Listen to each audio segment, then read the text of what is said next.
monde entier fait, et a toujours fait du mariage homosexuel une parade. Mais, que nous enseigne la parole de Dieu, la Sainte Bible sur ce sujet?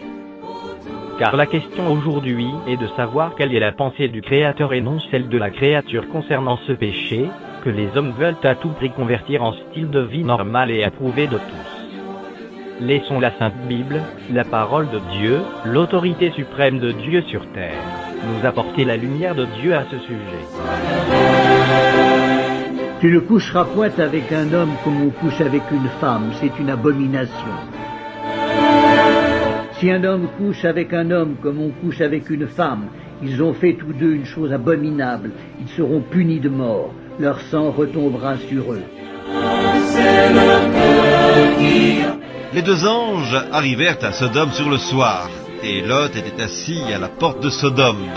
Quand Lot les vit, il se leva pour aller au-devant d'eux, et se prosterna la face contre terre. Puis il dit: « Voici, mes seigneurs, entrez, je vous prie, dans la maison de votre serviteur, et passez-y la nuit.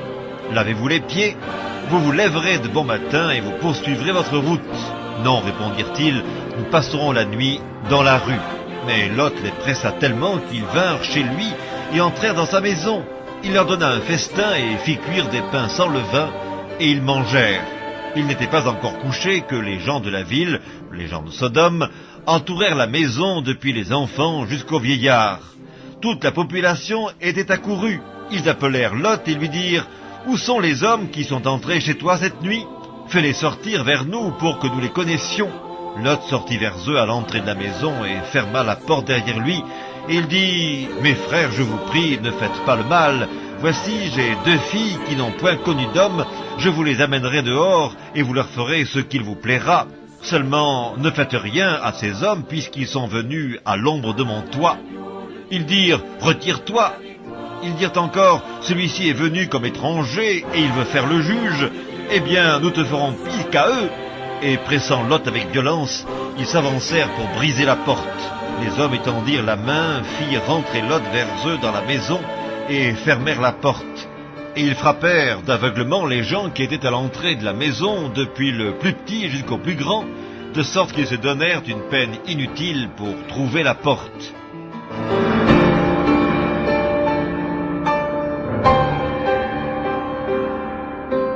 Il y eut même des prostituées dans le pays.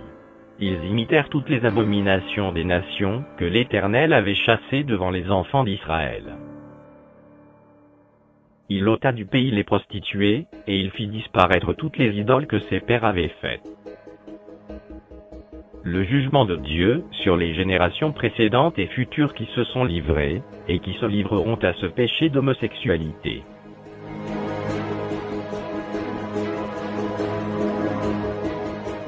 La colère de Dieu se révèle du ciel contre toute impiété et toute injustice des hommes qui retiennent injustement la vérité captive. Car ce qu'on peut connaître de Dieu est manifeste pour eux, Dieu le leur ayant fait connaître. En effet, les perfections invisibles de Dieu, sa puissance éternelle et sa divinité, se voient comme à l'œil depuis la création du monde, quand on les considère dans ses ouvrages. Ils sont donc inexcusables puisqu'ayant connu Dieu, ils ne l'ont point glorifié comme Dieu et ne lui ont point rendu grâce.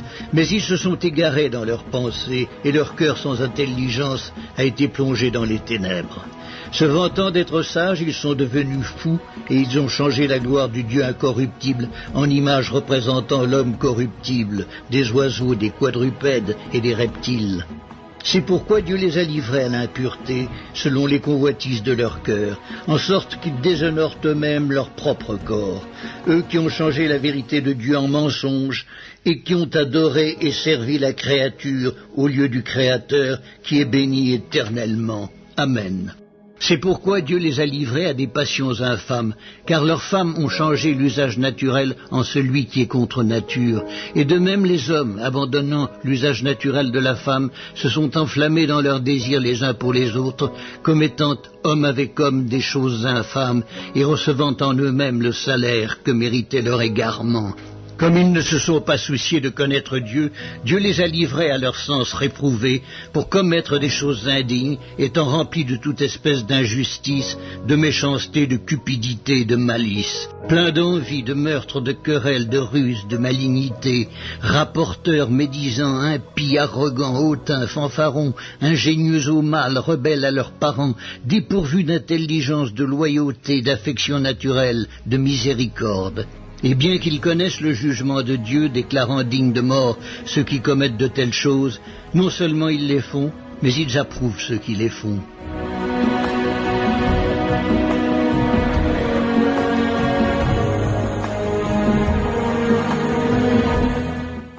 S'il a condamné à la destruction et réduit en cendres les villes de Sodome et de Gomorrhe, les donnant comme exemple aux impies à venir, et s'il a délivré le juste Lot, profondément attristé de la conduite de ces hommes sans frein dans leur dissolution, car ce juste, qui habitait au milieu d'eux, tourmentait journellement son âme, juste, à cause de ce qu'il voyait et entendait de leur œuvre criminelle.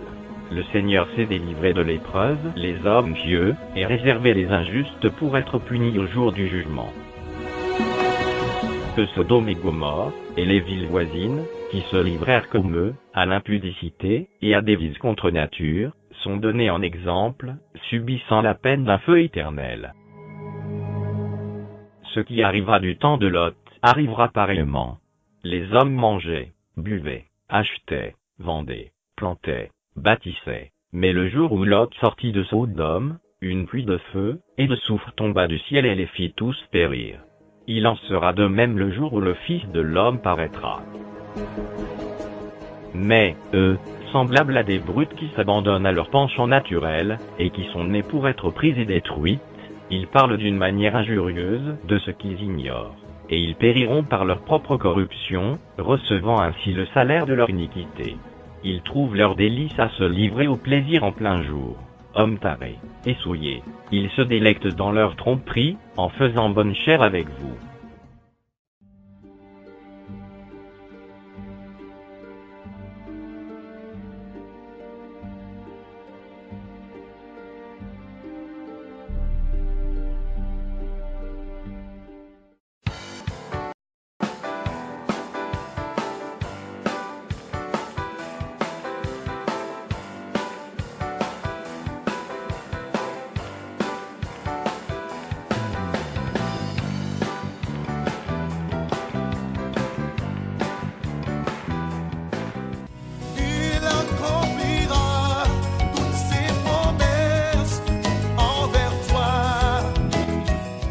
Bonjour ou bonsoir, selon le moment où on écoute mon témoignage.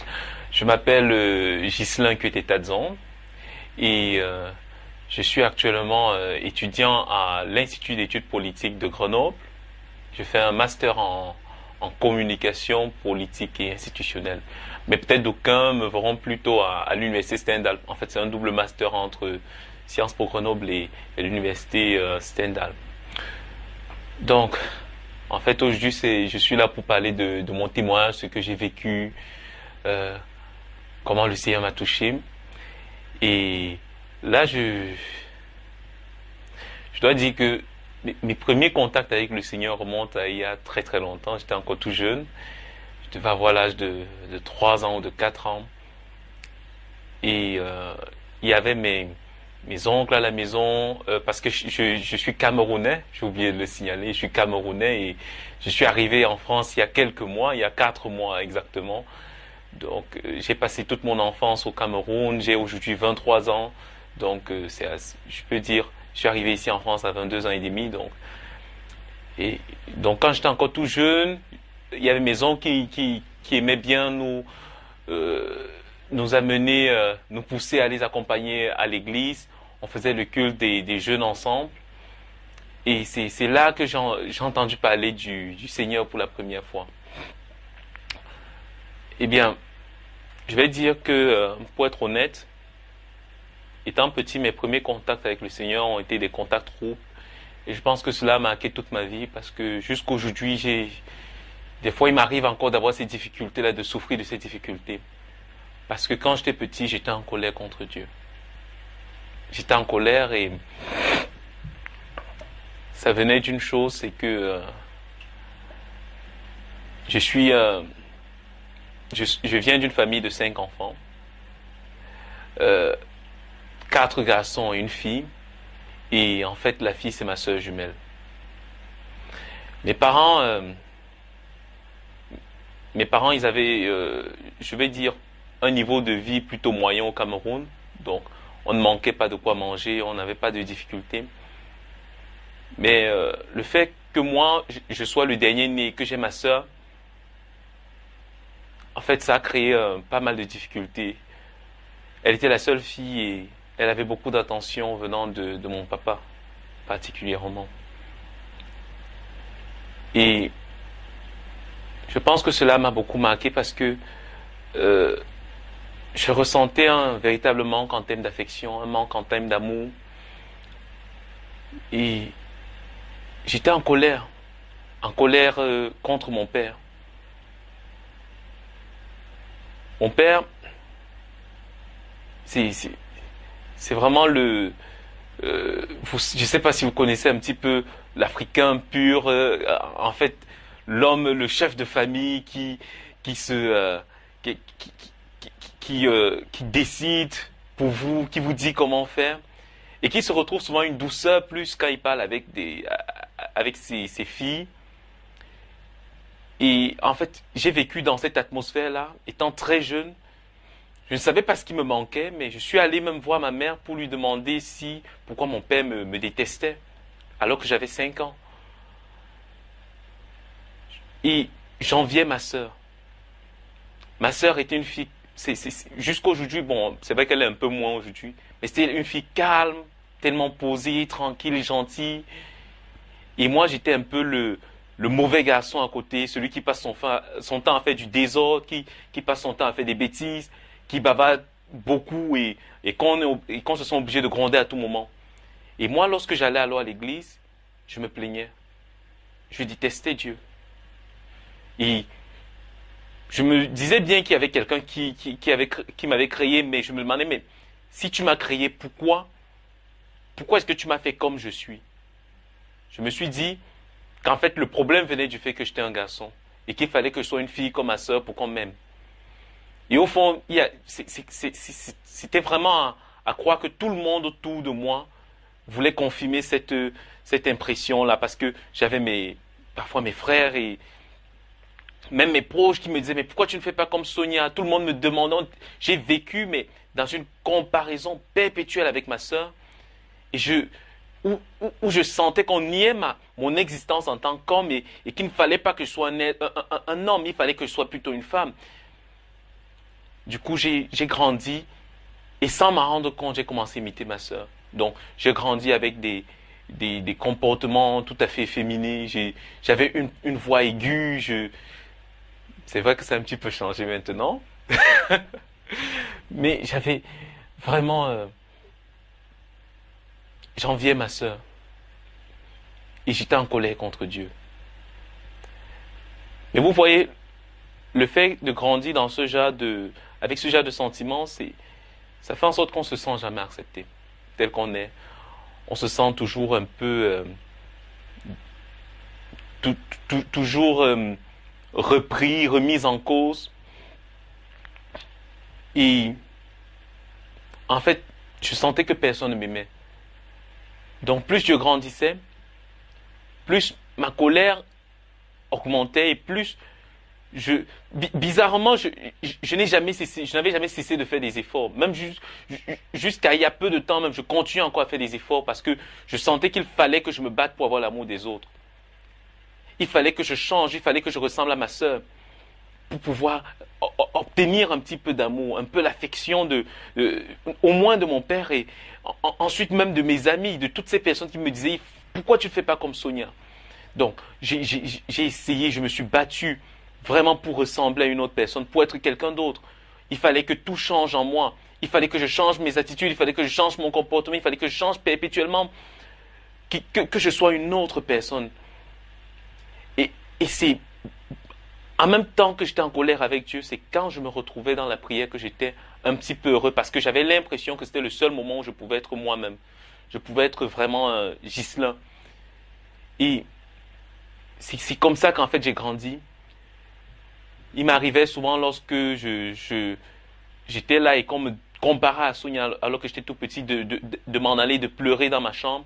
Et vous voyez, quand en même temps on grandit aussi avec ces attitudes-là, lorsqu'on est aussi un petit peu efféminé et tout, après on commence à vous traiter de PD, et de toutes sortes de choses dans la rue. Et ça a été un moment éprouvant.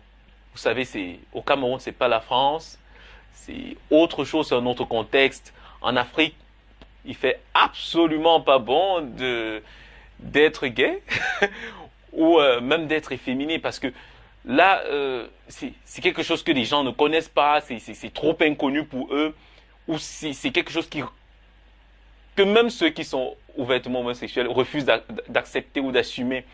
Donc, vous vous imaginez un petit peu, après, lorsque je suis entré au collège, mais là, j'étais la risée d'un grand nombre de personnes, il y en avait qui se moquaient de moi, et après, il y avait même mes frères qui se moquaient de moi. Je me suis senti vraiment, mais terriblement seul. Et je ne me suis pas senti accepté. J'ai grandi avec ce sentiment-là. Mais je me battais, je me suis tellement battu, je faisais des efforts parce que je sentais qu'il fallait que je mérite l'amour et l'affection des autres. Je n'ai pas cessé de me battre, j'ai pas cessé de me donner à fond. Il fallait que je sois le plus gentil et ensuite il fallait que je sois le plus intelligent parce que je me disais, si je suis suffisamment intelligent, si je suis brave dans mes études, eh bien, forcément les uns et les autres, ils vont remarquer quelle est la valeur qu'il y a en moi et peut-être ils vont commencer à me respecter. Et c'est comme ça alors que j'ai grandi et j'ai traversé une période également très difficile au moment de l'adolescence parce que là, au final, avec tout ce qu'on me racontait, avec tout le fait qu'on me dise à tout moment que tu es un PD, tu es gay. Non, on ne me disait pas gay parce que gay c'est gentil. On te disait tu es PD, tu es une pédale. Et ils avaient des mots tellement durs pour me qualifier quand j'étais au Cameroun. Mais ça me brisait.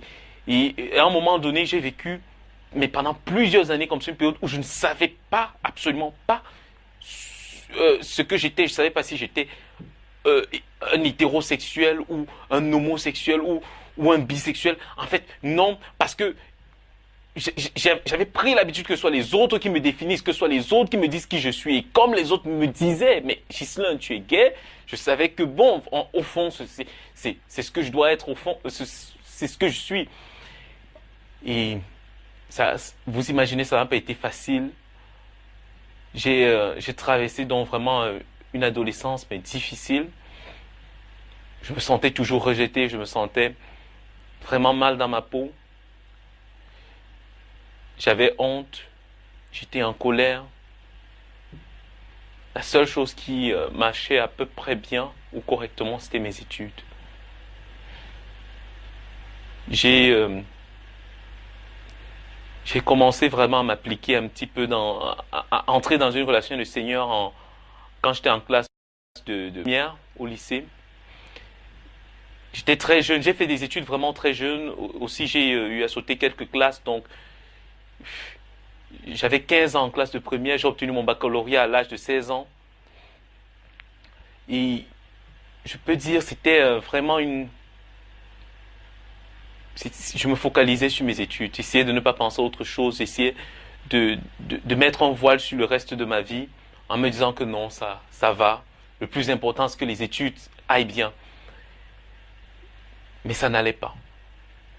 J'ai commencé à me rapprocher du Seigneur et quand j'écoutais un petit peu les messages de la Bible, où on parlait d'amour, je me disais, waouh, est-ce qu'il y a quelqu'un qui peut vraiment m'aimer tel que je suis? Parce que bon, moi franchement, je ne savais pas, je n'ai jamais appris qu'on puisse nous aimer tel que nous sommes. Je n'ai jamais appris cela. Quand j'ai obtenu mon baccalauréat, c'est là que j'ai vraiment donné ma vie au Seigneur. J'assistais à c'était lors d'une, comment est-ce qu'on appelle encore ça? En fait, il y avait un concert, c'était une campagne d'évangélisation, donc il y avait un concert et j'aimais les chants, j'aimais la louange, Et on a lancé l'appel et tout d'un coup, je me suis dit, oui, moi aussi, je veux donner ma vie au Seigneur. Et là, je me suis lancé. Mais parce que vraiment, je ressentais un manque et j'avais besoin d'amour et je me suis lancé comme ça. Et entre-temps, lorsque j'ai donné ma vie au Seigneur, c'était vraiment une campagne d'évangélisation pour d'une église, d'une assemblée évangélique, et en fait un peu pentecôtiste et tout. Donc, or, initialement, mon papa, lui, c'est un protestant, mais vous voyez, c'est une famille, c'est plus les protestants conventionnels, donc tous assis au culte, on écoute le pasteur et après on dit Amen. Bon, vous voyez. Donc je m'appelle le jour où je rentre comme ça, je m'en vais, je lui dis ça, il me dit mais pourquoi est-ce que tu pars, tu fais ce genre de choses? Comment est-ce que tu peux aller donner? Comment est-ce que tu peux assister à ce genre d'assemblée? Les pentecôtistes, c'est mauvais, c'est tout ce qui est le plus mauvais. Si tu veux faire quelque chose à l'église, on part ensemble dans l'église où tout le monde va dans la famille. Bon, en fait, c'est pas tout le monde exactement parce que ma maman est catholique. Et au fond, même dans la famille, il y a certains de mes frères qui sont plutôt baptisés catholiques et qui persévèrent à l'église catholique. Et lui, bon, vu qu'il savait que moi, j'étais protestant un peu comme lui, il me dit, mais pourquoi pas, il faut plutôt aller chez nous. Donc, il m'avait un petit peu réprimé à ce moment-là. Réprimandé. Et du coup, je n'ai pas tenu à revoir les membres de cette assemblée juste après. Je suis allé dans l'église familiale. Et j'y ai fait un catéchisme durant 2 ans. Le catéchisme, normalement, il dure 1 an. Ce sont des séances de catéchisme aménagées. Je l'ai fait, on m'a inscrit avec ma sœur. Au bout de la première année, on a demandé à ma sœur le papa voulait qu'on se baptise tous les deux, j'ai refusé. On m'a demandé, mais tout le monde m'a posé la question, mais pourquoi tu ne te baptises pas avec ta sœur? Parce qu'on voulait organiser une grande fête pour nous deux. J'ai dit non, je ne veux pas me baptiser avec elle parce que je ne me sens pas prêt. C'est vrai, oui, j'avais déjà donné ma vie au Seigneur et tout, mais je ne me sentais pas prêt à recevoir le baptême. Et j'ai dit, je préfère attendre encore. Je pense que au fond, c'était là parmi les premiers actes d'émancipation qui me caractérisaient véritablement vis-à-vis de ma sœur, vis-à-vis de mon père. Et 1 an après, je me suis baptisé. Entre-temps, j'ai continué à suivre le Seigneur, mais vraiment en opération dans de scie, je peux dire. Vraiment, il y avait des périodes où, oui, je reviens au Seigneur. Après, il y a d'autres périodes où non, je suis complètement, j'abandonne complètement la voie du Seigneur. Mais je sais qu'il y a un Dieu. Je continue à le prier de temps à autre, mais en fait, je veux dire, pas que je l'abandonne complètement, mais je ne le prie plus avec autant d'assiduité. Je ne médite plus la parole avec autant d'assiduité, de discipline. Donc, j'ai eu des périodes comme ça. Et pour moi, c'était pas du tout évident parce que j'avais l'impression aussi que plus j'en savais sur la parole de Dieu, plus Dieu me jugeait par rapport à mon comportement. Et oui, je voulais changer, mais je n'avais pas l'impression que la Bible me donnait la force de changer. La Bible, elle me condamnait juste. Tout ce que je lisais me disait juste que tu es bon pour l'enfer. Et non, je t'aime. Bon, oui, c'est vrai, il y a des passages qui vous disent, qui te disent je t'aime, mais quand on te demande d'être irréprochable, et que tu sais au fond de toi que c'est tellement difficile pour toi d'abandonner parfois le mensonge, parce que oui, à un moment donné, je me suis mis à mentir. Je ne mentais pas excessivement, mais normalement, j'avais une réputation de franchise j'avais une certaine réputation de franchise vis-à-vis de tous ceux qui m'entouraient. Ça faisait en sorte que pas mal de personnes m'appréciaient. Mais je me suis pris à mentir parce que justement, je voulais que les autres m'aiment, je voulais que les autres m'apprécient. Je voulais être intéressant. Et là, je pense que le Seigneur, lui, il était à l'œuvre. Parce que dès le moment où, même quand j'abandonnais, il trouvait le moyen de me ramener à lui. Je pouvais passer 3 mois, mais où je passe mon temps à pécher en parole, en acte, en pensée. Mais juste après, le Seigneur, quand il me rappelle, je reviens et il me rappelle avec tellement de douceur et tellement d'amour. Mais quelque temps après, je n'arrive pas à résister. Je me dis, je préfère être accepté. Et c'est surtout quand je suis arrivé quand j'ai obtenu ma licence en 2011, j'ai obtenu ma licence en sciences politiques, qui a eu un autre tournant. J'ai commencé à boire de la bière et à boire de l'alcool en général. Hein. Avant, je détestais, je ne supportais pas. Mais j'avais l'impression qu'il fallait que je m'évade un petit peu. J'ai commencé à boire. Je ne vais pas dire que je ne buvais pas tous les jours, mais j'aimais bien ce que ça faisait de boire, mais une bonne quantité. Lorsque je m'en allais je faisais une sortie avec des potes pour boire, il fallait que je rentre sous. Et j'aimais ça. J'avais pas l'impression que ça noyait mes soucis, que l'alcool parvenait à noyer mes soucis, mais j'avais l'impression au moins que pendant le temps où je buvais, c'est comme si tout s'était atténué. C'était comme une rupture dans le temps, une parenthèse par rapport à toute ma réalité, à tout ce que je pouvais avoir comme problème. Et dans cette parenthèse-là, je m'amusais. Du coup, j'ai commencé à faire des sorties avec certains amis. Et ça a beaucoup entaché ma relation avec mon père, qui n'était pas déjà évidente. J'avais tellement de rancœur vis-à-vis de mon père par rapport à tout ce que j'avais vécu étant petit. Mais là, ça passait à autre chose. Vous savez, comme je vous ai dit au début, avec un papa un peu mathiste, qui vous rappelle qu'il y a des règles dans sa maison et tout. Mais ça n'a pas été une période facile. Mon père critiquait mes amis. C'est vrai qu'en soi, même maintenant, même ayant pris beaucoup de distance, je ne critique pas mes amis. Il y en a, oui, qui se sont livrés à l'alcool, il y en a qui ont fait pas mal de choses. Mais je ne parviens pas à voir... les ayant côtoyés, je sais qu'ils ont un bon fond. Et moi, je ne supportais pas cela. Parce que mon père, il les critiquait. Et c'est vrai qu'il y avait plusieurs autres personnes qui critiquaient un petit peu mes compagnies. Mais ça me faisait mal. Outre ma sœur, mon père c'était épris d'un autre de ses enfants. Entre-temps, c'était mon grand frère. Mon grand frère qui a eu... qui faisait ses études de médecine au Mali.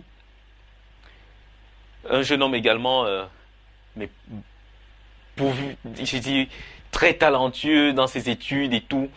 Et il avait toute l'affection de mon père. Non seulement c'était un enfant soumis et gentil. Bon, il est toujours soumis et gentil. Mais en plus, c'est un scientifique, comme mon père. Mon père, c'est un ingénieur. Mon père était il est ingénieur statisticien. Donc lui, il a toujours eu à apprécier ceux qui font des études dans le domaine des sciences. Et il leur a toujours accordé beaucoup plus d'attention. Et moi, même dans mes études, malgré mes résultats scolaires et académiques, je n'avais pas même lorsque je soumettais mes problèmes, je disais à mon père que j'avais besoin de tel livre, j'avais besoin de telle chose, il ne me les donnait pas. Il ne me les donnait pas au moment où je les lui demandais. Il fallait que j'insiste, mais durant des mois, pour obtenir des choses, mais parfois banales, et qui pouvaient m'être données beaucoup plus tôt. Alors que, bon, mes frères, comme tous mes frères, faisaient dans les domaines des sciences exactes, d'aucun médecin, mathématiques. Ma sœur jumelle, justement, elle faisait mathématiques. Vous imaginez encore l'attention de mon père, mathématiques, et aujourd'hui, elle est diplômée en statistiques exactement comme son papa. Donc, imaginez-vous un petit peu, je me sentais là le seul littéraire et un petit peu abandonné. Ni mon père, ni ma mère, mais vraiment personne n'accordait tellement d'attention ou d'importance aux études que je menais. On me disait, ah, mais tu es quand même intelligent, mais c'était tout. On me disait pas plus de choses que ça. Et moi, je me sentais embêté, je me sentais mal. C'est pour ça que vraiment, je me suis beaucoup plus ouvert à mes amis, parce que j'avais l'impression que eux, au moins, ils me respectaient, ils m'appréciaient pour ce que j'étais. J'avais pas besoin d'être scientifique, j'avais pas besoin d'être littéraire, j'avais pas besoin d'être un autre, des fois. Bon, même si j'avais déjà pris l'habitude d'être un autre, avec eux, je me sentais un peu plus à l'aise. Et vraiment, ça avait créé beaucoup de difficultés dans mes rapports avec mon père, parce que j'ai commencé à rentrer tard la nuit, 10h, 11h, ce qui, pour mon père, était insupportable, parce que lui, il avait... c'était un peu le régime, peut-être j'abuse là, mais c'était presque le régime de la Gestapo. Oui, à 8 heures du soir, tout le monde doit être à la maison, personne ne doit rentrer plus tard que cela. Et ensuite, il y a son dernier né, mais carrément, on sait carrément pas d'où il sort. Il rentre à la maison à 10h, 11h. Et on lui parle et le lendemain, il rentre à minuit, 1h. Mais là, c'était pas facile. Et c'est comme ça que j'ai développé, ça s'est aggravé, ma relation avec mon père. Et plus mon père me blâmait, plus je m'enfonçais. Un jour, j'étais avec un ami à la maison, il était 9h, il était 10h moins 20 minutes. Mon père est rentré.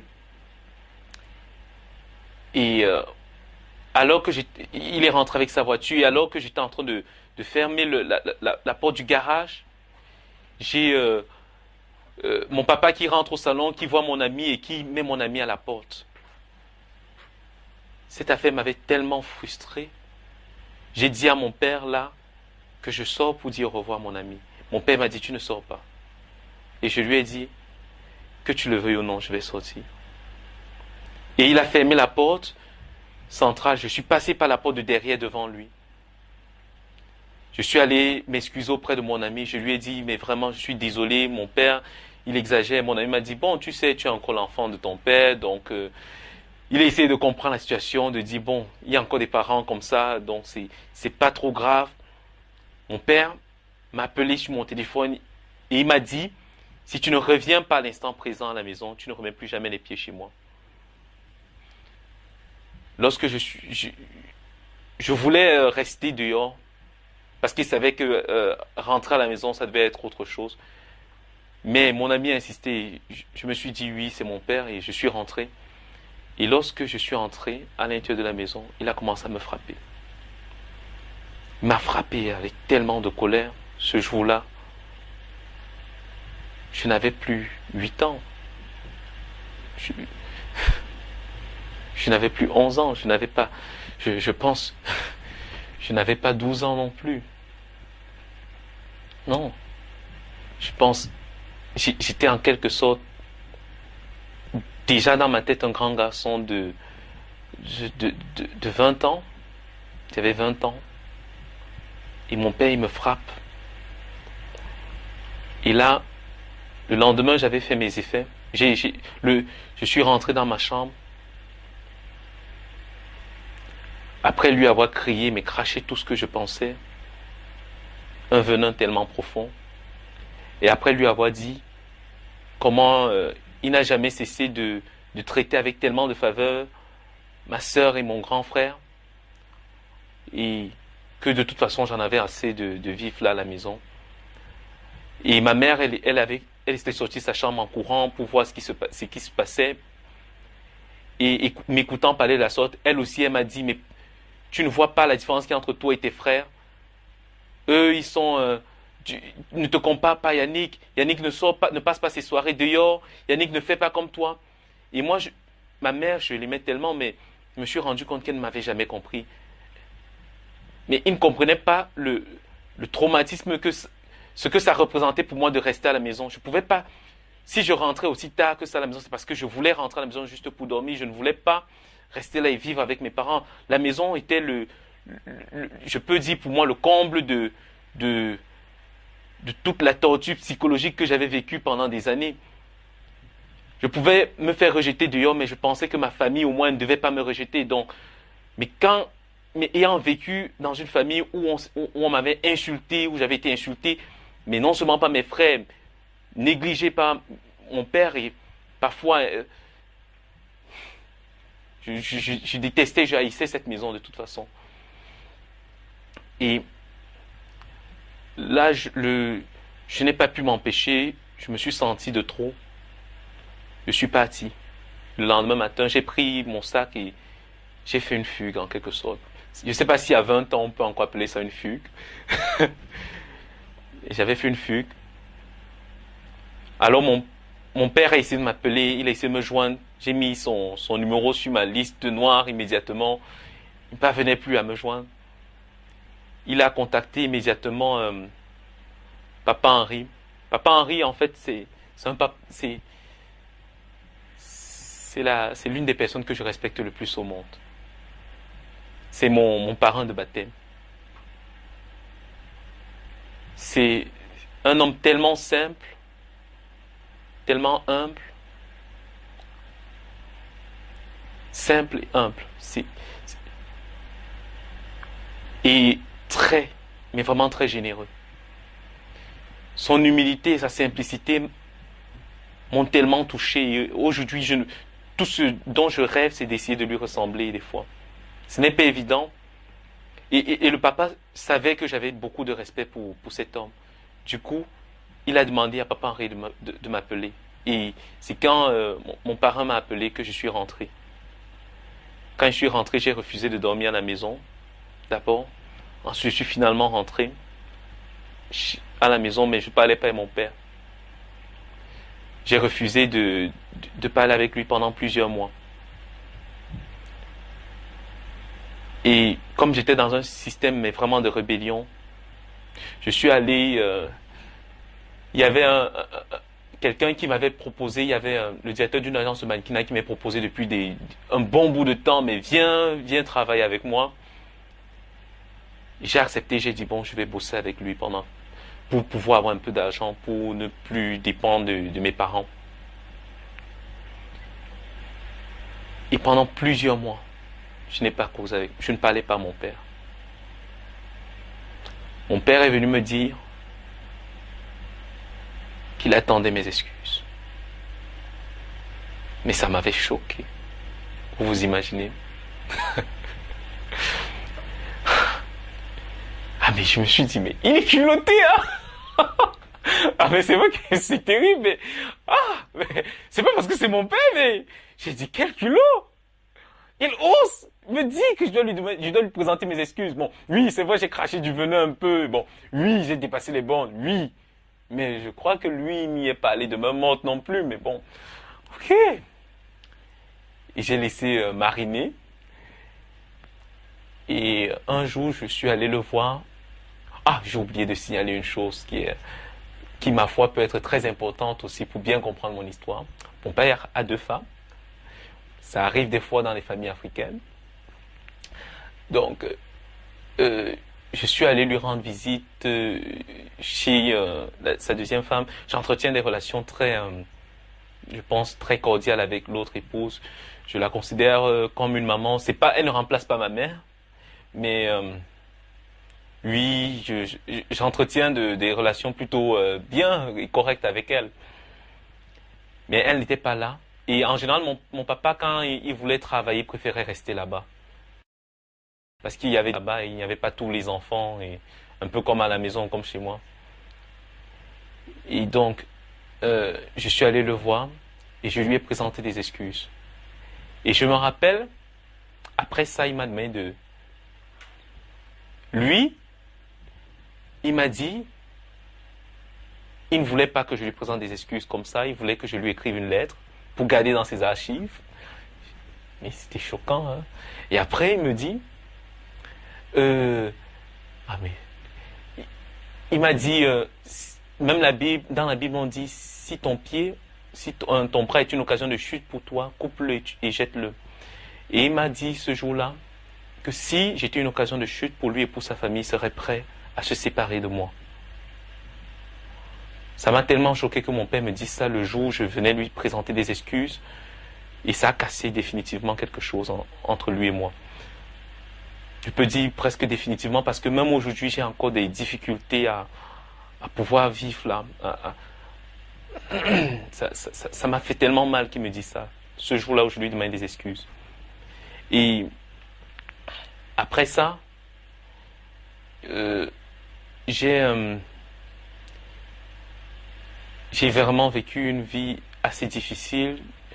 Je me suis rapproché de mes amis encore plus. J'ai fumé.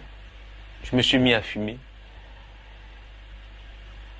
Et j'en avais même qui touchaient, qui fumaient toutes sortes de choses. Je me suis surpris des fois à toucher à des stupéfiants. Je pense qu'à ce moment-là, j'avais touché le fond. Je n'allais plus bien. Et je pense que c'était justement ce moment-là que le Seigneur attendait. Parce qu'à ce moment-là où j'avais touché le fond, le Seigneur a commencé à m'attirer vraiment à lui. Je me rappelle, il y avait un ami que j'avais évangélisé durant mes périodes de dents de scie, où j'étais vraiment au pic chrétien, et après je recoulais. Il est resté un de mes plus grands amis.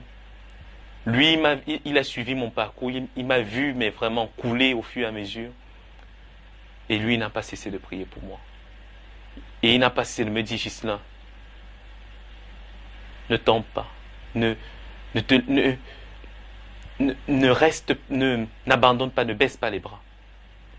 Et lui, il a insisté. Comme si ça ne suffisait pas, à côté de mon père, j'avais des amis qui me décevaient. À côté de ma vie familiale qui, je pense, était assez calamiteuse comme ça, j'avais mes amis des amis qui, comme on dit souvent chez nous au Cameroun, qui commençaient à me montrer leur vrai visage, c'est comme ça qu'on dit chez nous au Cameroun, ou alors je peux dire juste l'autre face, la face cachée, et qui m'ont montré comment ils avaient, mais vraiment là, combien des fois l'être humain peut être pernicieux, mais je me suis rendu compte que j'avais été manipulé par certaines personnes. Certaines personnes connaissaient ma propension justement à vouloir aider l'autre.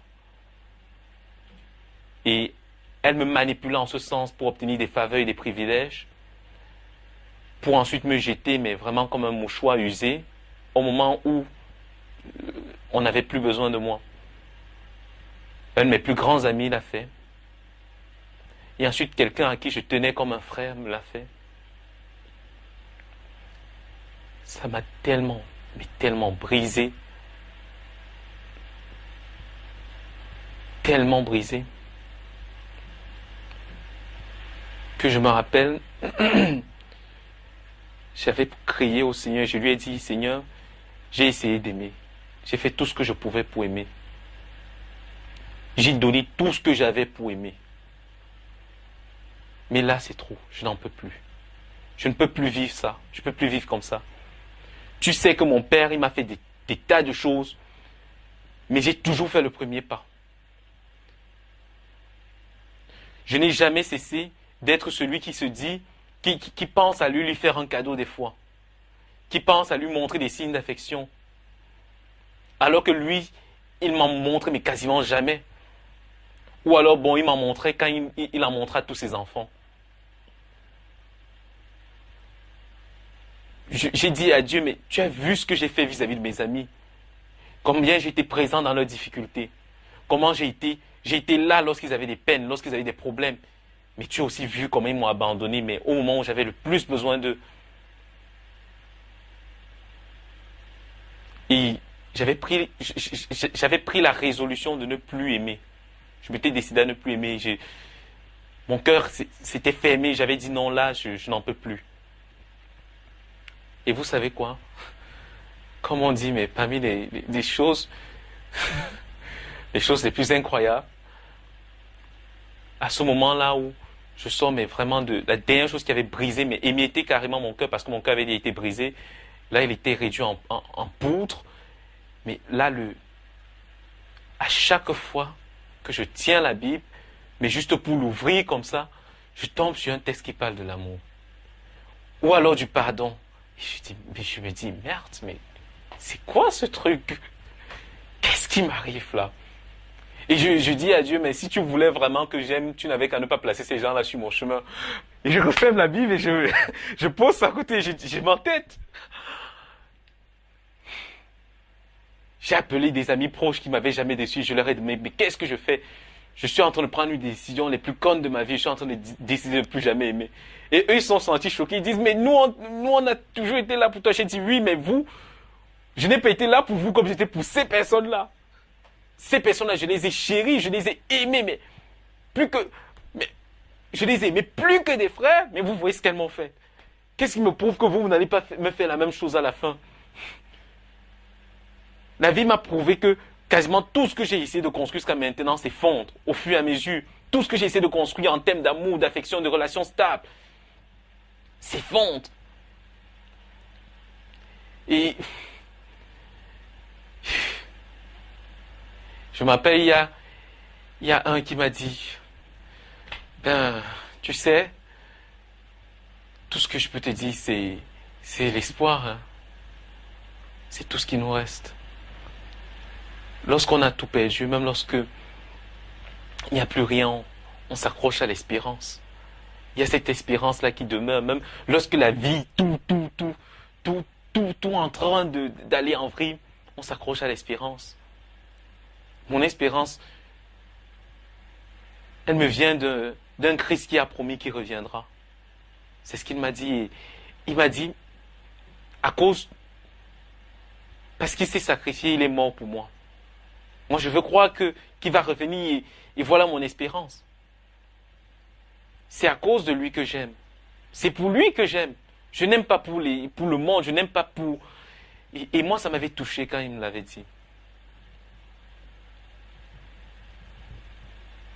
Et lorsque je prenais même les brochures de méditation de la parole, j'ai pris 4 brochures, mais différentes, des jours successivement, mais complètement différents. Je tombais sur l'amour et sur le pardon. Et j'ai compris que le Seigneur m'interpellait. Il me disait, pardonne. Et c'est quand j'ai décidé de pardonner à ces amis qui m'avaient choqué que le Seigneur m'a fait voir une chose incroyable. Il m'a fait comprendre ce que c'est que vraiment l'amour. Je me suis rendu compte, en fait, c'est ma conception à moi. Il y a 3 phases fondamentales un peu dans l'amour. Dans la première phase, on se dit, je cherche quelqu'un qui va m'aimer, je cherche quelqu'un qui va m'accepter. C'est comme ça que moi j'étais étant petit. Je n'aimais pas forcément, je faisais des bêtises et je faisais tout un tas de trucs pour me faire remarquer. Mais je voulais que quelqu'un m'aime comme ça. Et après, il y a quelque chose que j'ai fait un peu plus tard.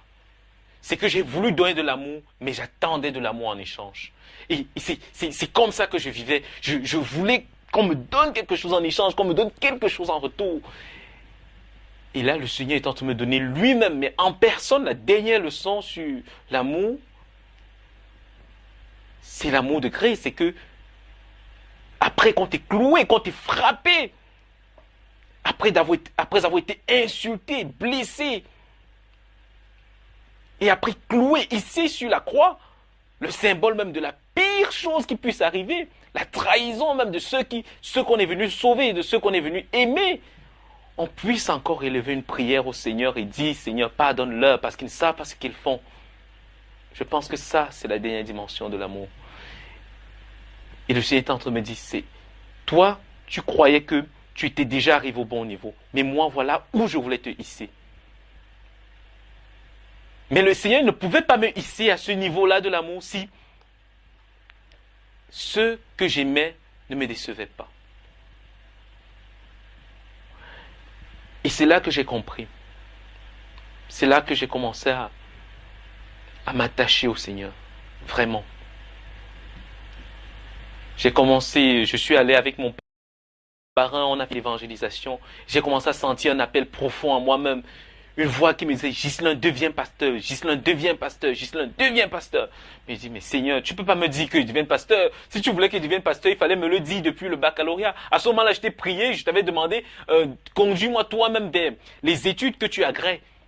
Et je me souviens que tu m'as donné des signes qui m'orientaient vers la science politique et ensuite vers la communication politique que j'ai eu à faire à l'ESTIC. À chaque fois, je t'ai demandé, mais maintenant que tu me demandes de venir, pasteur, je dis non, c'est pas comme ça que ça se passe. Tu aurais dû le faire depuis le début.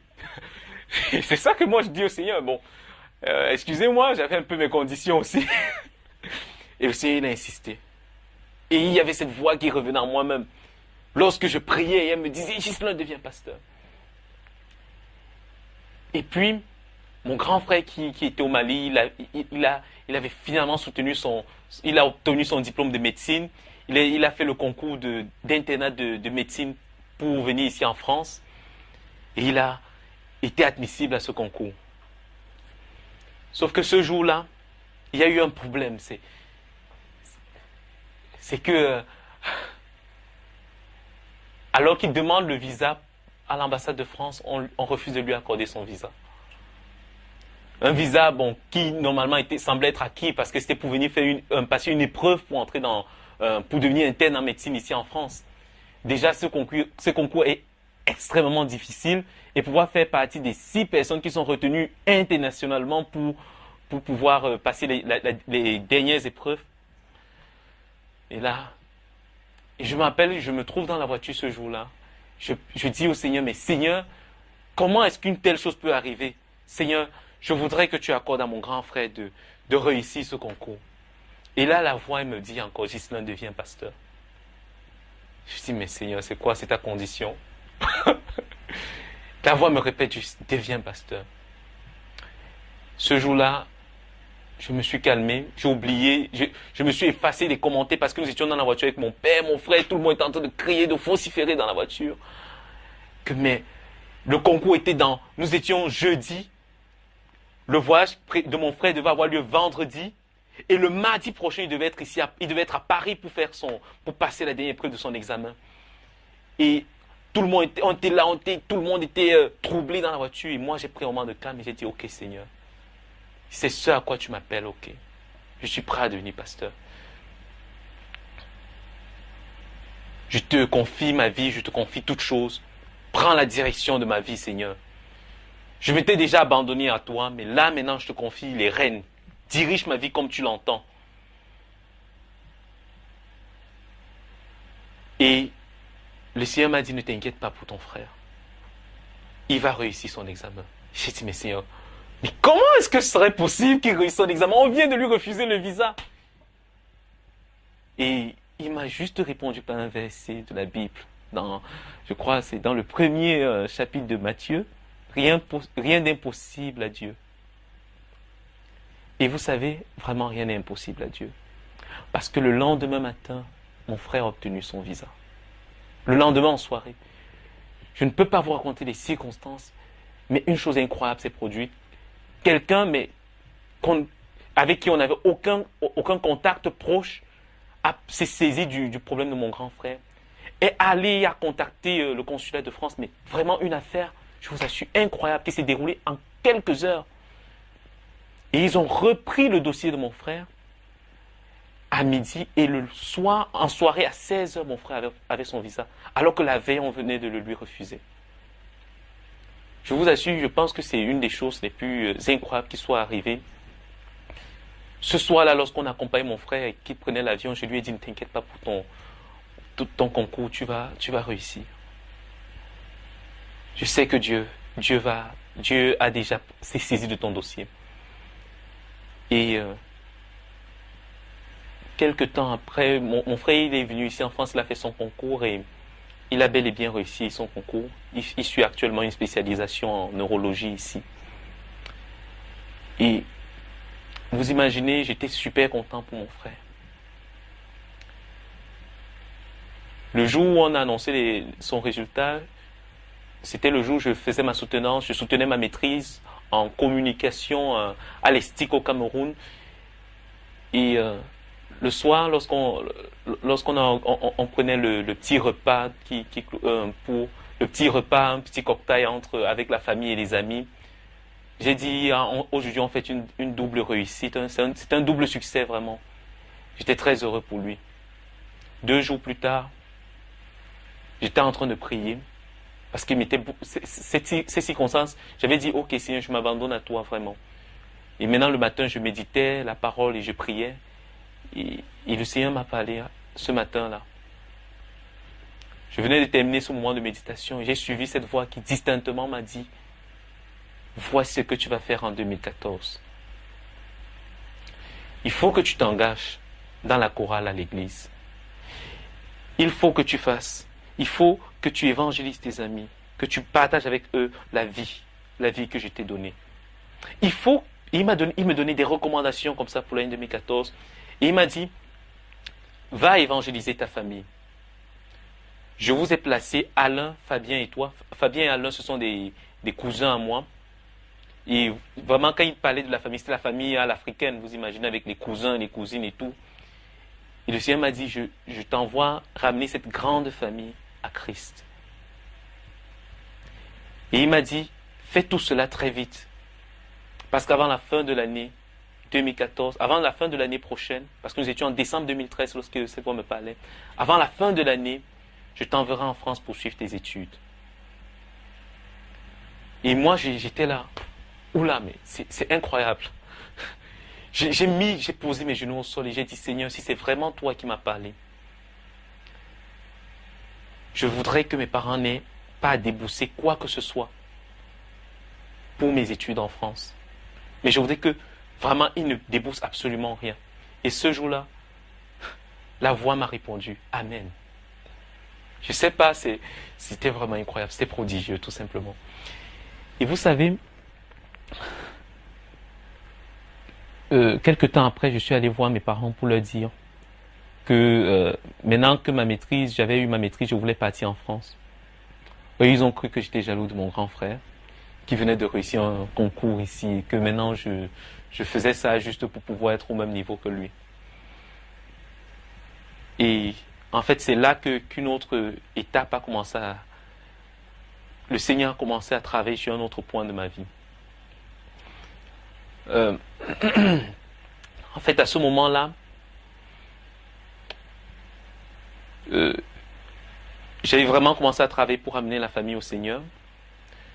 Et parce que je tenais absolument à ce que l'année 2014 soit scellée dans la grâce, avec Alain et Fabien, à qui j'ai partagé la parole du Seigneur, la parole que le Seigneur m'avait adressée avec Alain et Fabien, mes 2 cousins. Et ensemble, on a prié pour organiser une rencontre familiale avec tous les cousins, les oncles, les tantes et tous ceux qui se trouvaient dans la ville de Yaoundé pour rendre grâce pour l'année 2013 et consacrer l'année 2014 au Seigneur. Et vraiment, nous avons fait ça. Ça a été un moment béni. Ça n'a pas été facile parce qu'au début, mon papa s'est interposé. Je ne vais pas dire, peut-être dans ma description, on va croire que c'est un homme mauvais, mais non, c'est en même temps un homme qui m'a beaucoup inspiré. Il a beaucoup de valeurs, beaucoup de sa discipline, la justice et tout. C'est lui qui m'a inculqué des valeurs comme celle-là. Et lui s'est d'abord interposé parce qu'il trouvait que nous n'étions pas outillés pour faire, que nous n'étions pas les bonnes personnes vraiment pour le faire, mais qu'il fallait que ce soit un pasteur peut-être de notre église toute conventionnelle qui le fasse. Et, moi, j'étais un bon têtu et rebelle en puissance. Je croyais que j'étais rebelle pour le Seigneur. Je croyais. Hein. J'ai dit non. J'ai dit à mon père que non, c'est entre nous que nous voulons organiser ça et tout. Nous avons beaucoup insisté, mais vraiment par la grâce de Dieu, sans trop de hurt, on a pu organiser cela. Et ce jour-là, il y a un petit rituel qu'on faisait souvent dans mon église, c'est que pour l'année, on partageait il y avait des coupons contenant des versets, parfois d'exhortation et toutes sortes de choses. Et on les agrafait à des petits chocolats. Et l'idée, c'est que chaque personne tirait au hasard. Et c'était un peu le message du Seigneur pour ton année. Son message, sa bénédiction, son exhortation, bref. C'était le Seigneur qui s'adressait particulièrement à chaque personne. Et vraiment, lorsque j'ai pris le mien, je tombe sur un verset du genre « Que l'amour soit sans hypocrisie, ayez le mal en horreur, et attachez-vous fortement bien. » Je me dis, mais est-ce que c'est pas une erreur, ça? Je suis tout sauf un hypocrite. J'ai toujours dit ce que je pensais, parfois à mes dépens. Justement, c'est la raison pour laquelle j'ai autant de problèmes avec mon père et avec certaines autres personnes qui n'apprécient pas mon manque de langue de bois. Je ne comprenais pas. Mais le Seigneur, il voyait bien au-delà de tout ce que les yeux humains pouvaient voir. Dans les semaines et les mois qui ont suivi, mon grand frère est d'abord revenu au Cameroun, celui qui venait de réussir le concours. Et c'est là que j'ai compris. J'étais jaloux de mon frère. Quand le Seigneur me disait que l'amour soit sans hypocrisie, c'était par rapport à mon frère, par rapport à ma sœur, par rapport à mon père, par rapport... En fait, l'hypocrisie était au cœur de mon action. J'étais maintenant tenu d'être un garçon gentil vu que j'étais chrétien. Donc, il fallait que j'évite les dérapages au maximum. Mais pour pouvoir éviter les dérapages, il fallait que je sois hypocrite. Enfin, c'est ce que je me disais. Je nourrissais une colère, mais terrible vis-à-vis de mon père. Parce qu'il ne se cachait, mais pas du tout, pour montrer ses marques d'affection toutes particulières et très orientées. Mais ça me faisait mal. Je n'ai pas compris que le Seigneur était en train encore de me dire, mais Ghislain, il faut travailler ça. Je n'ai pas pu m'empêcher. Le temps, quand mon grand frère a quitté le Cameroun pour venir ici en France, j'ai senti cela comme une joie au fond. Donc quand il venait, il a commencé il a commencé vraiment son l'internat ici en France au mois d'avril. C'était presque une joie pour moi. C'est là que je me suis rendu compte que j'étais devenu mesquin. Pourquoi est-ce que j'étais content de voir mon frère partir alors qu'il y en avait qui étaient quand même tristes, que bon, tu n'as jamais été au milieu de nous pendant très longtemps. D'abord, tu étais au Mali, tu as passé 7 années là-bas. C'est vrai qu'il venait de temps à autre pour les vacances, mais c'était pas toujours ça. Et maintenant, il repart à nouveau. Oui, il a passé peut-être 3 ou 4 mois avec nous, mais j'avais détesté ce moment qu'il avait passé au milieu de nous parce que c'était un moment où mon père m'abusait vraiment dans ses attitudes et mon grand frère, je ne l'aimais pas non plus, bon, parce que oui, il y a 2 ou 3 choses en lui qui me rappellent mon père. Ah, mais on comprend pourquoi il s'aime tant. Mais j'abuse là. Oui, mais en fait, c'est surtout aussi que à un moment donné, j'étais tellement en colère que tout ce qu'il disait je prenais ça comme un jugement de valeur, comme s'il se croyait supérieur à moi, comme s'il se disait qu'il valait mieux que moi. Et ça c'était trop. Je disais, mais c'est insupportable. Et c'est quand il est parti et quand j'ai vu que ça me gênait absolument pas qu'il soit parti, que j'ai compris que je me comportais plus comme un enfant de Dieu. J'étais juste le gars qui portait l'évangile de part et d'autre, mais qui ne faisait pas plus que ça. J'ai commencé à vraiment m'appliquer pour travailler sur ce point. Entre-temps, j'avais déposé une demande de bourse pour au gouvernement français pour venir faire mes études ici. J'avais prié le Seigneur et le Seigneur m'a orienté vers Sciences Po Grenoble. J'ai contacté l'école. Ils ont refusé de me prendre au début. Ils disaient que le master était ouvert uniquement aux candidats internes à l'école, dont ceux qui ont eu à faire leur premier cycle à Sciences Po ou alors à l'université Stendhal. Parce que il y avait énormément de candidatures déjà à l'interne, donc c'était pas possible de candidater de l'extérieur. Et j'ai insisté. Ils m'ont à nouveau refusé, et à un moment donné, ils m'ont demandé de ne plus insister, de plus insister. Et ça m'a choqué. Je me suis senti un peu abandonné. Je me suis dit, mais Seigneur, comment est-ce que tu peux m'orienter vers cette école-là, mais qui ne veut absolument pas me prendre? Et à chaque fois que le Seigneur me parlait, c'était juste pour me dire, Ghislain, je t'ai dit que tu iras à Sciences Po Grenoble. Alors, garde la foi. J'ai dit, j'ai dit, Seigneur, c'est pas normal. J'ai dépassé la date limite de dépôt des dossiers pour le master est passée. J'ai dit, c'est passé, donc je sais plus quoi faire. Le Seigneur m'a dit, encore rien n'est possible à Dieu. J'ai dit, mais Seigneur, ça c'est incroyable. Entre-temps, j'ai essayé vraiment de travailler sur mon comportement. J'ai essayé de revoir mes relations avec ma sœur jumelle, avec ceux qui m'entouraient. J'ai fait une formation à l'école de famille où le Seigneur m'a clairement montré quelles étaient mes difficultés, comment en fait tous les signes d'affection et d'amour que je montrais à mes amis, c'était pas des œuvres bonnes devant le Seigneur, parce qu'en fait je faisais ça juste parce que j'essayais d'acheter l'amour des autres. Je me suis rendu compte de mon hypocrisie du début à la fin. J'avais été hypocrite depuis que j'étais petit. M'étant senti rejeté depuis très jeune, je m'étais toujours dit qu'il fallait que je me batte pour que les autres m'aiment, pour que les autres m'acceptent. Je n'avais pas appris à être moi-même. Je n'avais pas appris à être simple, Non. Et le Seigneur m'exhortait à travailler cela. Et en même temps, j'étais inquiet par rapport à mes études. Finalement, on m'accorde la bourse, mais je n'ai même pas encore l'admission pour mon master ici à Grenoble.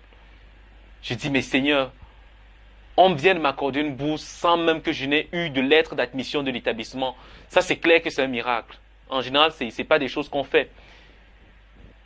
Mais si justement je ne leur apporte pas rapidement une lettre d'admission, ces gens ils vont reprendre leur bourse, ou ma bourse va être annulée, va être résiliée. Et le Seigneur me dit, ne t'inquiète pas. Et moi, je n'ai pas écouté le Seigneur à ce moment-là. J'ai commencé à contacter tout un tas de personnes, tous ceux que je connaissais autour de moi. Des professeurs, des docteurs, des gens qui travaillent dans le ministère de l'enseignement supérieur et des relations extérieures au Cameroun, pour savoir qu'est-ce qui pouvait être fait peut-être même au niveau diplomatique, pour que je sois pris dans ce master. Mais rien ne marchait, parce que les établissements sont autonomes et on ne peut pas les obliger non plus. Et moi, je me suis dit, mais Seigneur, qu'est-ce que je fais? Je m'appelle, quand j'avais obtenu la bourse, je l'ai dit à ma mère, elle avait bondi de joie, elle était tellement contente pour moi. Mais quand elle a appris que je n'arrivais pas à obtenir l'admission dans l'école, déjà tout le monde m'a dit, cesse de te focaliser sur Sciences Po Grenoble, cherche une autre université. Et je pouvais encore chercher une autre université, mais je me suis rappelé que le Seigneur m'a dit, c'est là-bas.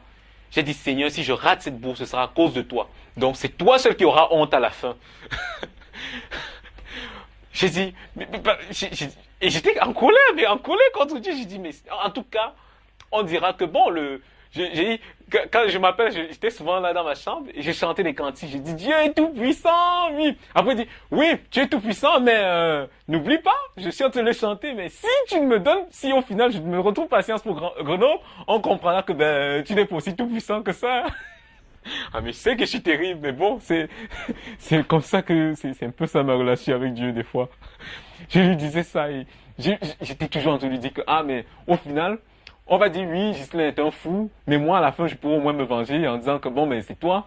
Tous ceux qui m'entourent savent que je m'entête à dire Sciences Po Grenoble parce que c'est toi, mais c'est toi qui m'envoies à Sciences Po. Hein? Parce que tu m'as donné un message concernant Sciences Po. Et tu m'as donné plusieurs autres prophéties dans ma vie qui se sont accomplies, ou même sur la vie d'autres personnes qui se sont accomplies. Si ça, tu ne l'accomplis pas, eh bien, Seigneur, on va comprendre que tu peux être un menteur des fois. Eh bien, ah, mais c'est vrai que je suis un peu osé de traiter le Seigneur de l'univers de menteur. Mais bon. Heureusement qu'il est très ouvert, notre Dieu. Vraiment. Donc, j'étais vraiment, je paniquais.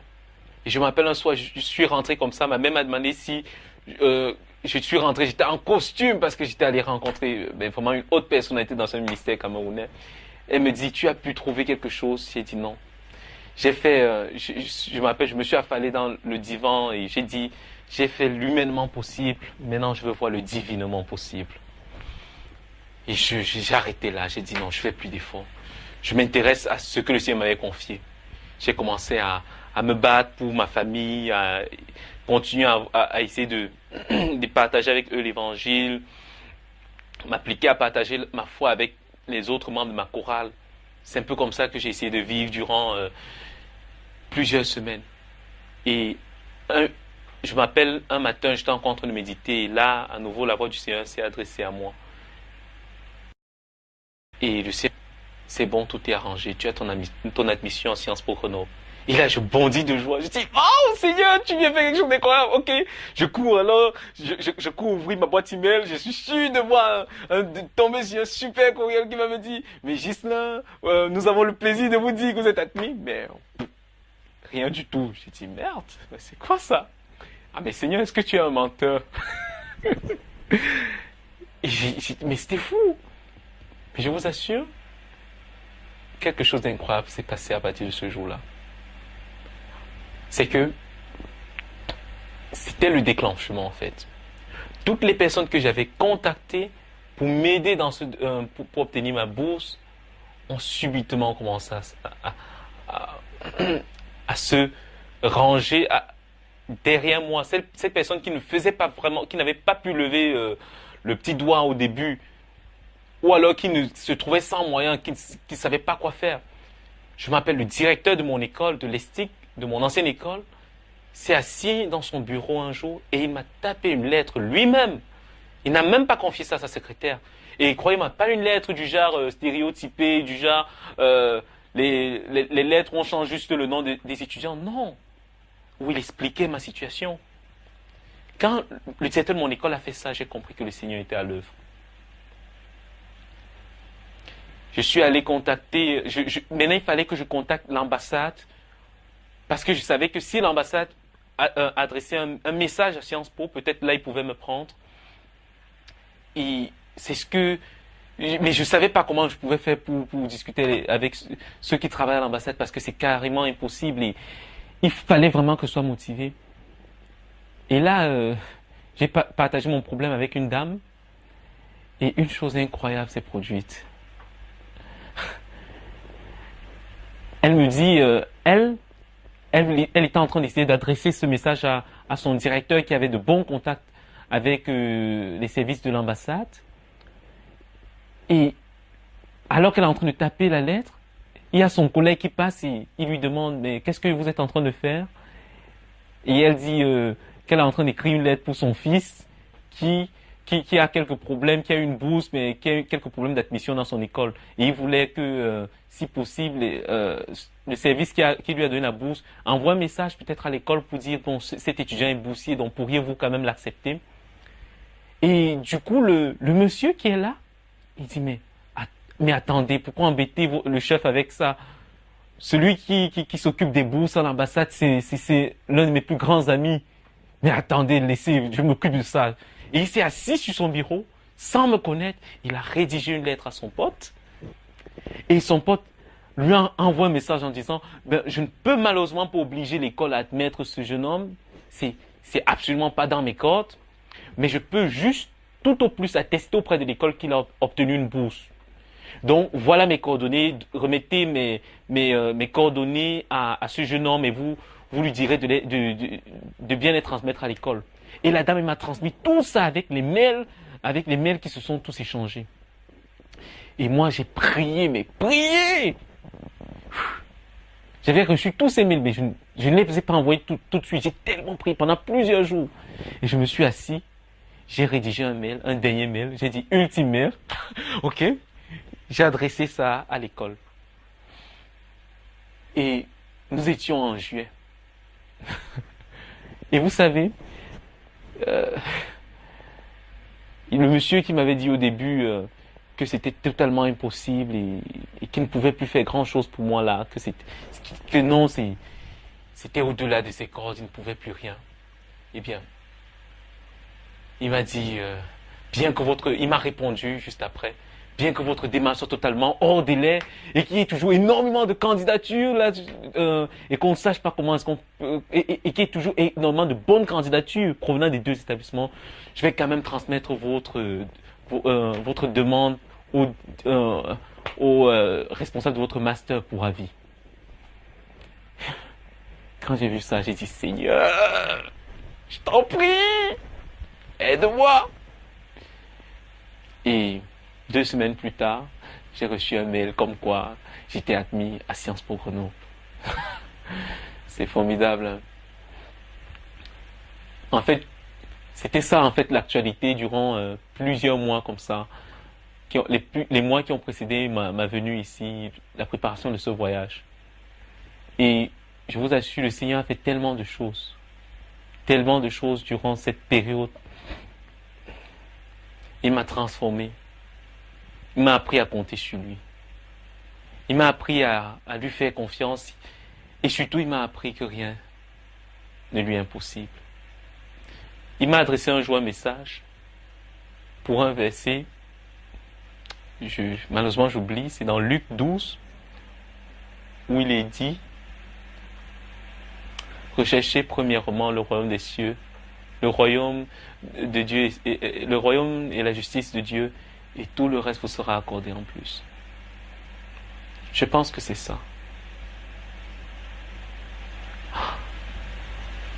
Je n'ai pas payé mon billet d'avion pour venir en France. Je perçois une indemnité, une allocation de subsistance qui me permet amplement de vivre. Et parfois même aussi, et des fois je peux dire de payer mon loyer. Le Seigneur fait des choses, mais c'est incroyable.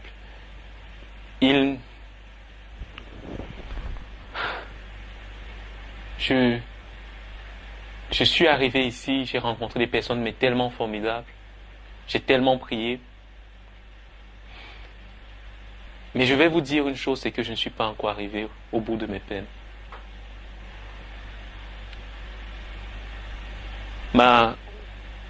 Au fond de moi-même, je sais que j'ai encore besoin de grandir. Je ne veux pas dire que j'ai appris tellement aux côtés du Seigneur. Je sais que je suis déjà capable de partager quelque chose avec des gens. Je peux partager déjà un témoin, je peux partager une vie, je peux partager aussi une certaine connaissance, une certaine sagesse que le Seigneur m'a donnée au fur et à mesure que je lisais la parole. Bon, je ne vais pas dire que je suis sage non plus, mais il y a ça que je peux partager. Mais c'est fou ce que j'ai tellement à apprendre. Si vous vous rendez compte, alors que je suis en train de vous parler là, je me rends compte que vis-à-vis de mon Père, ce n'est pas encore clair. J'ai peur des fois de dire, Seigneur, pardonne-nous nos offenses comme nous pardonnons aussi à ceux qui nous ont offensés. C'est facile de dire qu'on a pardonné à quelqu'un. C'est très facile. Je pense que je ne déteste pas Mais le truc, c'est que je ne peux plus, je ne le supporte pas. Ou plus. Et ça, ce n'est pas l'amour. Je ne me sens plus capable de vivre, mais directement avec lui. Et ça, je pense que ce n'est pas l'amour. Ce n'est pas ce que Dieu veut pour nous. Et comme je l'ai dit au début, lorsqu'on a une relation avec un père qui est aussi contrastée, aussi difficile, c'est difficile aussi pour nous de nous faire une image de Dieu comme père. Parce que je n'ai pas appris à m'abandonner à quelqu'un. Jusqu'à présent, j'ai appris qu'il fallait que je me batte pour obtenir ce que je veux. C'est pour ça que j'ai été si impatient. Je voulais absolument que le Seigneur me donne tout de suite. Parce que, justement, je sais qu'il faut que je me batte pour obtenir ce que je veux. Mais je n'ai pas appris à compter sur quelqu'un d'autre. Et à ce niveau-là, Dieu ne fait pas l'exception. Il a beau être tout puissant, il a beau être tout. J'ai encore besoin d'apprendre à m'abandonner. Mais pourtant, je chante. Je m'abandonne, je veux te connaître plus. Bon, c'est pas comme ça que je chante d'habitude. Hein. Mais c'est fou. Je dois apprendre encore à m'abandonner. Je dois apprendre à pardonner. Je suis en train d'apprendre à aimer. Je suis en train d'apprendre à être vraiment désintéressé. Et l'une des choses formidables que le Seigneur m'a encore apprises depuis que je suis ici en France, mais c'est qu'il ne suffit même pas de faire du bien à 2 ou 3 personnes. Avant, je le faisais, mais en fait, je ne comprenais pas que c'était juste pour me donner aussi une bonne conscience. Vous voyez, ça partit de tous. J'ai tellement essayé d'acheter l'acceptation des autres que j'essaie aussi d'acheter maintenant ma propre approbation. J'essaie de me dire, oui, tu as fait quelque chose de bien, donc tu es quelqu'un de bon. Mais non, c'est pas ça que Dieu veut. Il veut juste qu'on s'abandonne. Et lorsqu'on donne quelque chose, ce n'est pas nous qui donnons.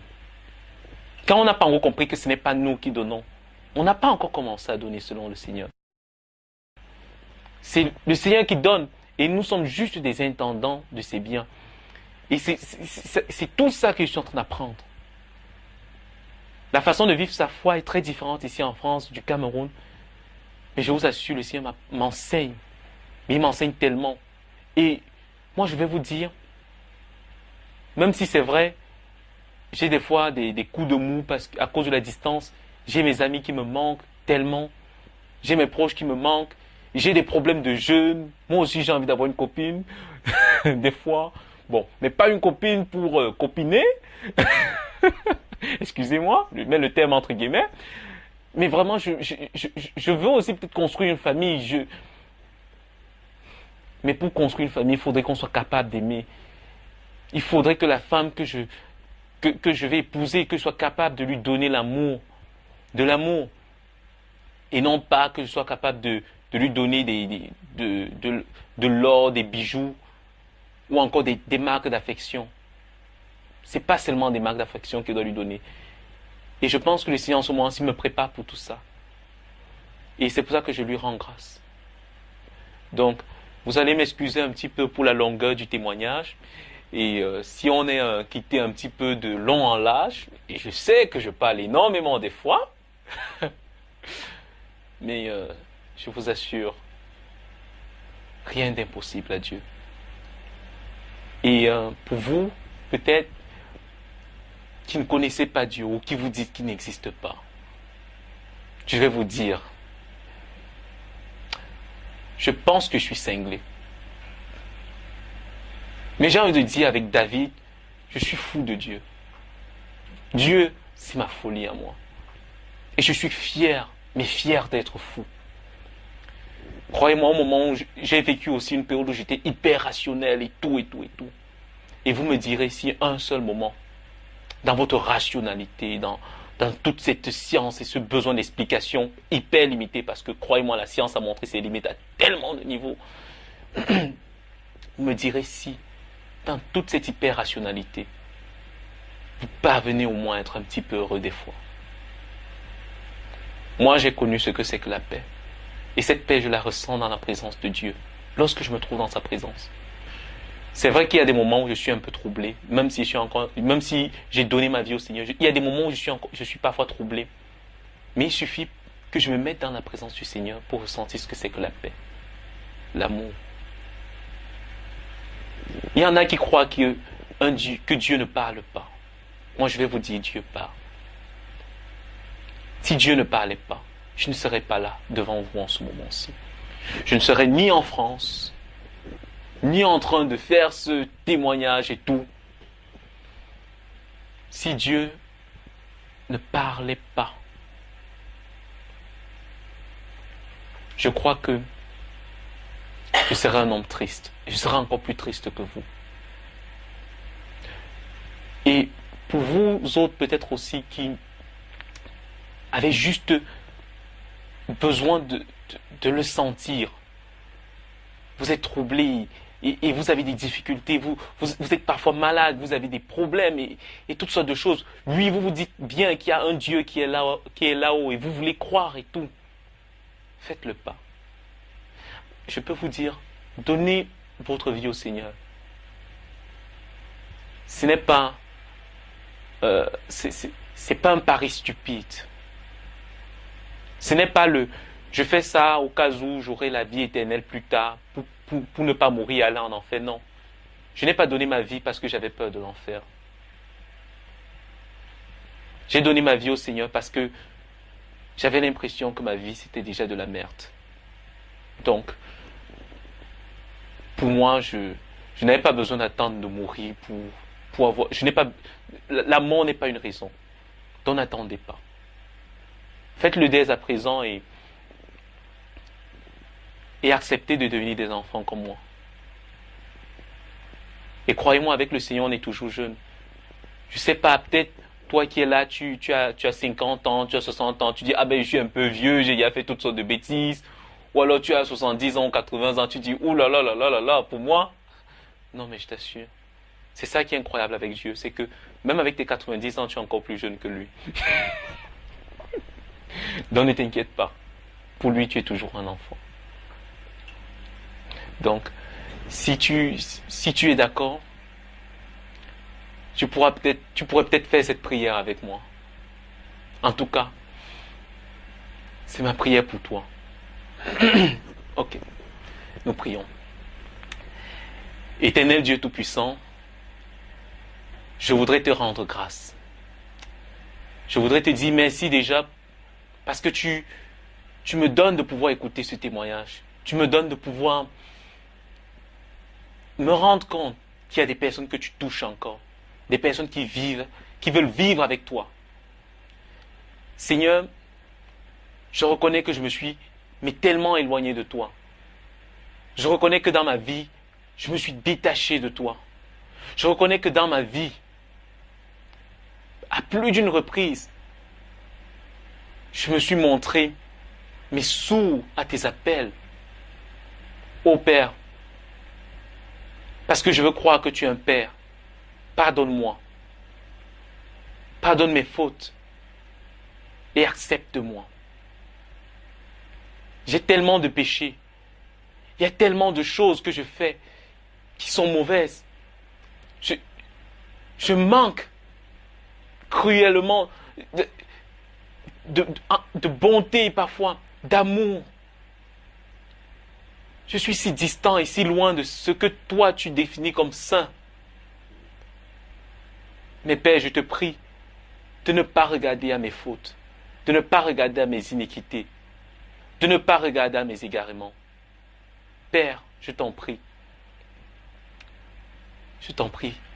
accepte-moi.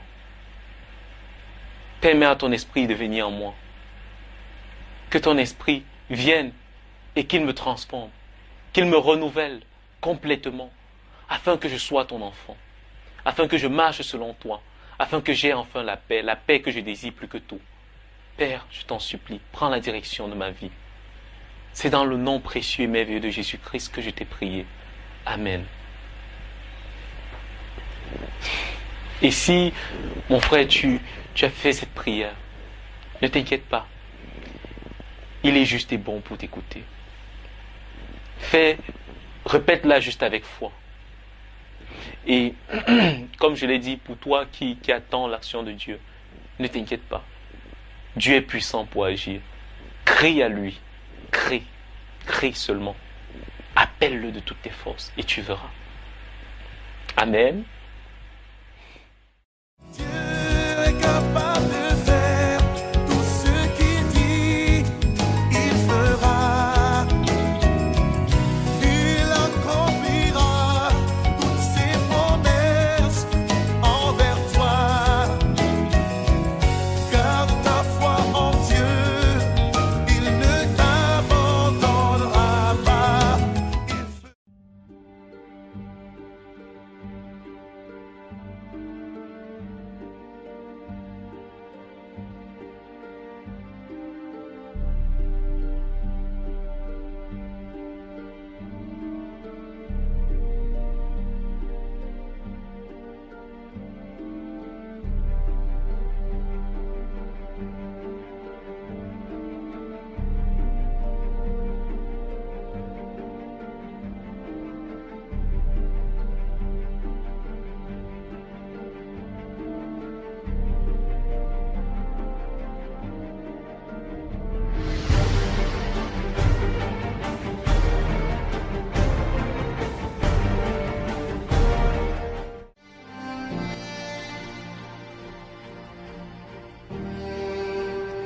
Chers amis, la Bible enseigne que le monde s'en va inexorablement, non vers la paix, mais vers une guerre ultime, de cataclysme, un Armageddon décrit au chapitre 7 de l'Apocalypse. Et avant d'arriver au paroxysme, cet holocauste, les choses iront en se détériorant, les choses vont aller de mal en pire, le monde s'enfoncera toujours de plus en plus dans le chaos, la confusion et le péché. Plus on approchera de la fin, les guerres vont augmenter. Le taux de criminalité va monter en flèche. Les crises économiques seront de plus en plus hard. Les catastrophes naturelles sans précédent, tremblements de terre, inondations, famine, épidémies, pestilences, tout cela a été décrit dans la parole du Seigneur. Et toutes ces calamités marqueront le déchaînement de la colère de Dieu sur notre monde impie et rebelle.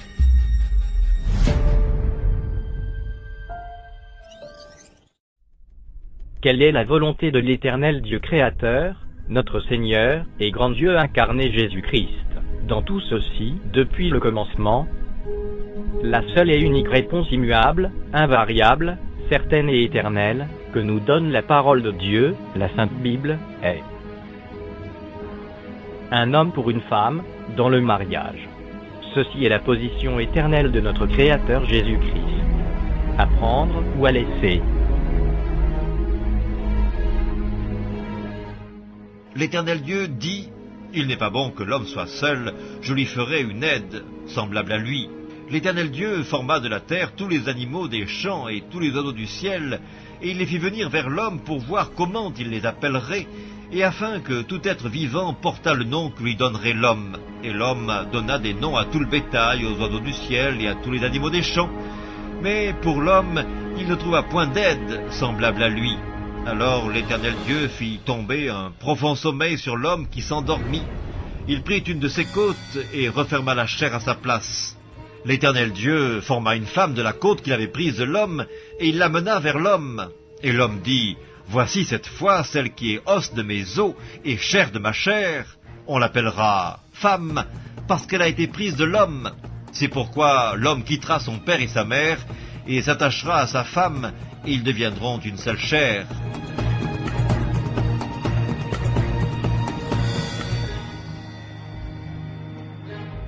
Il répondit, « N'avez-vous pas lu que le Créateur, au commencement, fit l'homme et la femme et qu'il dit, c'est pourquoi l'homme quittera son père et sa mère, et s'attachera à sa femme, et les deux deviendront une seule chair.